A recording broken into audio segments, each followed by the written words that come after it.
Good morning, my beautiful friends, and welcome. So awesome to be with you today. Really, truly is. Success. Unload your guilt. Unload all your guilt.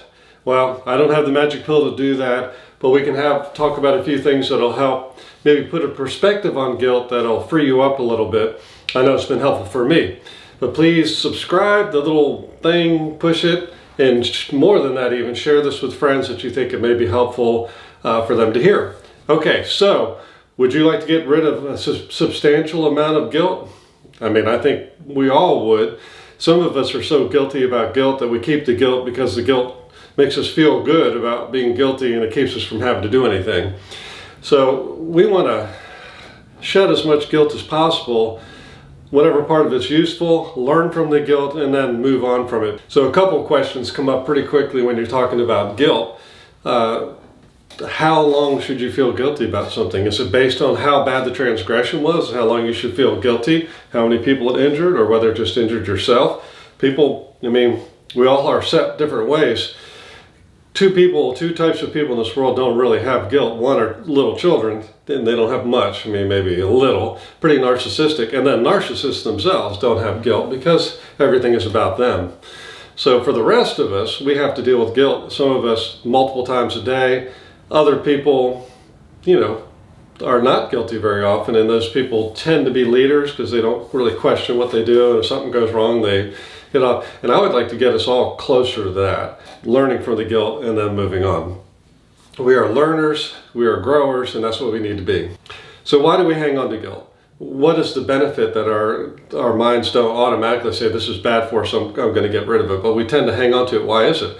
Is it a self-punishment like certain church groups do, for the sin? They self-beat themselves or crawl around the mountain on their knees. And, to each his own.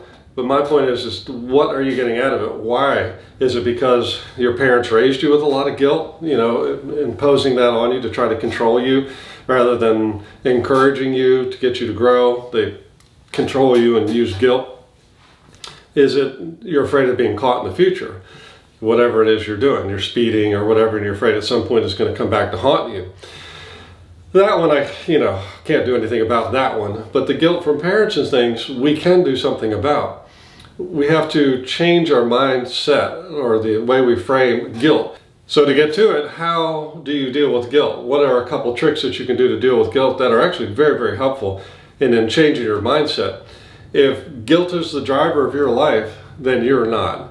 Guilt puts us into a fight or flight mode. It's a depressive kind of that, but it really does because you're turning inward again.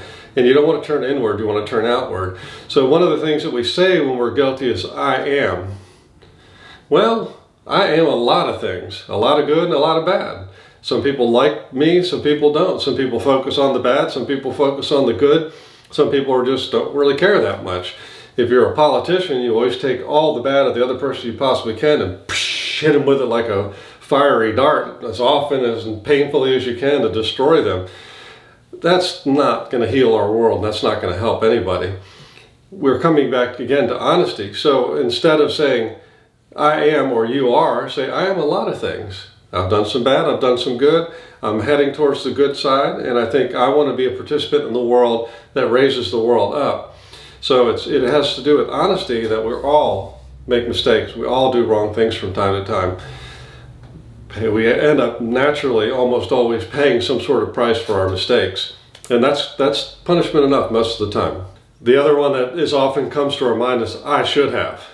I should have statements are not good either because they put you again in guilt and they slow you down. I should have. Well, you should have. Instead of saying I should have, let's say I will. I will in the future do this. I will because of that do this. Not I should have. Doggone it, I will. And that'll reframe it to where no matter what you do, you can learn from it. Let's say you speed too much and you get a ticket, or you come in a close call and almost get in an accident, and you say, man, I should have done this, I should have left earlier. Instead, you say, I will. And then that puts you in a positive mindset, and it's more likely that you'll do it next time because you don't feel guilty and pressured by it. If you do something to somebody else, incidentally or accidentally, do what you can to make restitution and then move on and serve other people and pass it on. You may not be able to heal the person you've hurt, but you can serve other people. You can be useful to everyone around you.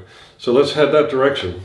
And again, I'm being more and more convinced the more I live and the more I think about life and my children and friends and the politics and whatever, that honesty is at the root, or dishonesty is at the root of almost every problem in our lives, and every problem at a national level, international level.